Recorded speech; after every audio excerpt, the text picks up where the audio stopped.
Hi friends, this video shows how to attach stand, softbox and bulb to GODOX S-type bracket Bowens mount. This is the S-type mount. I am going to show you how we can use this S-type mount. First I am going to connect this S-type mount to a stand. So we can attach this mount on this stand like this.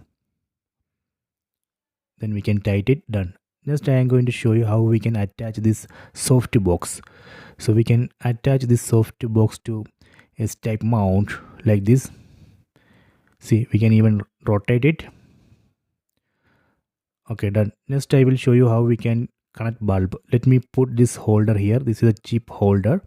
Then put this bulb. Okay, done. Let me test it. See, it's working. So next I am going to connect this soft cloth. This is the outer soft cloth. We can attach it like this. This is very easy. Okay, done. Let me test it. See, it's working.